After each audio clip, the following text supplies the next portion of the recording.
In a similar fashion, this one, engine sitting in the middle of it, nice and exposed, very toy-like. This is the International Harvester. International is a new brand to Forza. It was a brand that kind of came about in the early 1900s. It's since moved on to be other things. This one started out life as a truck, as you can see. And then the owner amazingly built this in 3 months. I just can't even comprehend a build like this taking 3 months. For me, like, I have projects that have been sitting on my drive for years, so months is incredible. And then it's also got that giant rear wing on the back of it just to help balance out the looks of it. And then, yeah, again, following on from a similar theme to the previous one, it's a blown V8, a supercharged V8 in the back of it. This time a small block Chevy, which is very much a common engine used in hot rodding. I really like this one. It's again, it's taking that purposeful utilitarian car and making it into something very, very special and very toy-like. And then next up, so this is the Ford F5 Julie. Julie means it's got two wheels at the back there. This thing's a kind of a very traditional hot rod in some ways, so it's kind of chopped top, very low. But the difference here is it's got a 7.3 litre Ford diesel engine, which is very different to what you normally expect to find under the hood of a car like this. It was built by a guy called Mitch Allreed, and it won the 2018 first round. There's actually on the Hoonigan YouTube channel. There's a build biology on it. It's well worth checking out. You stick it up on the lift and check out some of the stuff underneath it. It's kind of got some kind of retro race car suspension setup, things like that. It's yeah, one for the car nerds out there. I really like this one, and the kind of patina on it. The owner is adamant on keeping. It gets left outside. It's not a baby car in any way. So yeah, this one's really nice. A bit wide for parking in the UK though. Is that a skull on the back as well? It is, yes. I mean, it wouldn't be a hot rod with that skull somewhere on Oh, I love it. I want 10. Move on to the next one. Yeah, just the Chevy LUV. This is a really nice story, actually. So this was built by somebody who, I can't remember his name. His brother used to own this car. It was a show car many years ago, but he sadly passed away, and he made it his kind of bucket list thing to restore the car back to its former glory. And then he took it to the Hot Wheels Legend Tour, and it won round 2 in 2019.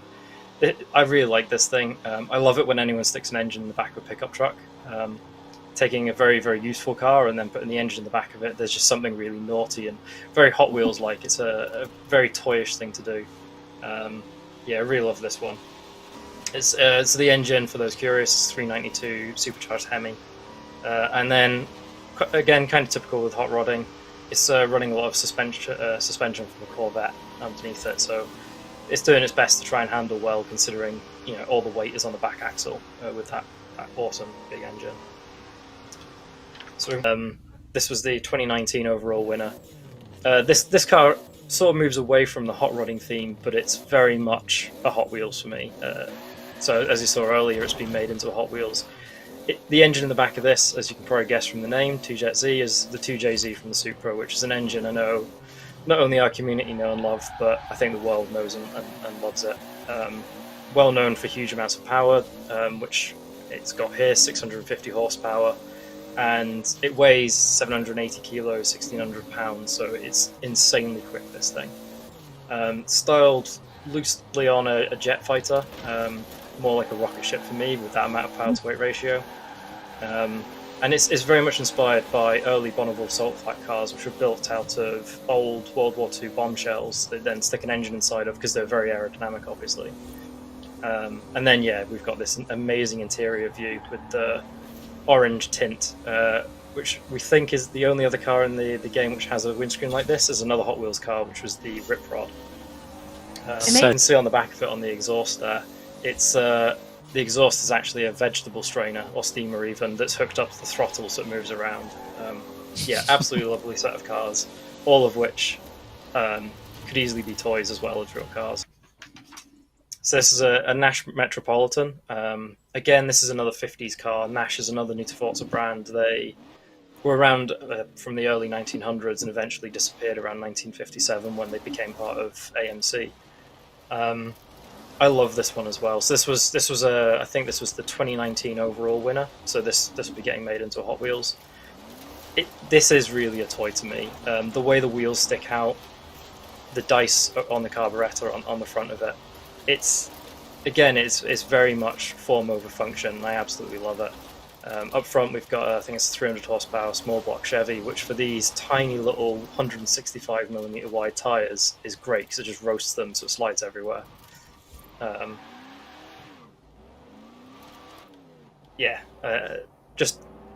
There's a great view of those dice sitting over the carburetor. Thank you. Yeah, it's absolutely lovely, this one. Again, kind of fitting with that hot rodding theme. It's got the patina. It's hot rodding, but in that kind of unique way that you expect to see for something being made into a Hot Wheels. So then, lastly, we have this. This is a Studebaker, which it's loosely a Studebaker. It's Studebaker by name, and I think there's like 3 components on this one from the original car. One of which is the windshield. The rest of it's coming from other things. So there's 1960s Dodge in this, there's Chevy Corvette, and one of my favourite details, on the back you can see the what looks to be the trunk opening, and that's actually from a 1980s Audi. This was built as somebody's dream car, and it took them 50. Symmetry in car design is something a lot of people look for, and I love that it just goes completely against that. So you can see on the back the tail lights asymmetrical, the trunk opening is on the on the right hand side, and then eventually when we get to the front end, it uses headlights on one side from a Harley Davidson and the other one is from a Corvette flipped upside down, and it's the pop out style. This one, it just looks like a toy, like in every way.